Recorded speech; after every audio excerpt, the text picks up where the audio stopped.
rich and very long history. It'll be the National Museum of the United States Army. It's going to open soon.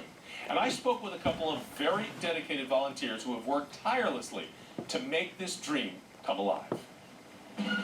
It started back in 1775 when our country was fighting for its freedom, the Army.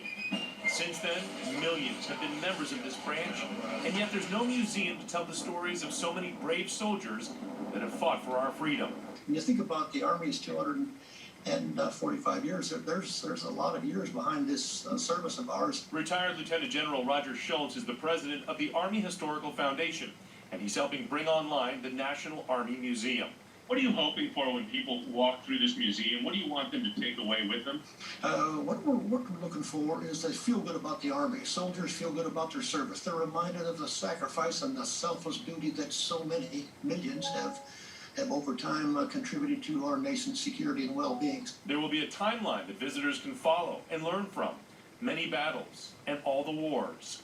Stories from the soldiers, including Monika Stoy, whose late father fought right alongside U.S. forces in Korea. My dad would have been very proud as well, and then he would have asked, why didn't we start earlier? But Monika has been at this for 15 years. She grew up in Virginia and joined the Army straight out of high school. I graduated from Robert E. Lee High School in 1975 and joined the Army in 75 November.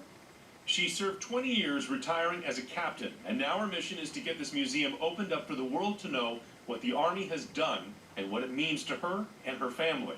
It's my privilege to pay something back to the Army. And these are pictures of what the finished product will look like: exhibits, displays, interactive areas for the kids. They always say freedom isn't free. In this museum, you will see and read about the true price of freedom. I want them to say, wow, this is our museum. This is our history. This is our America. For every soldier, there's a different story to tell, and this museum will have a lot of stories to tell. Monika, by the way, has donated countless hours and nearly $200,000 of her own money to bring this museum to life. And she is one of nearly 200,000 donors. To all of those who played a hand in this, we salute you. And if you know somebody who has gone above and beyond to help our military men and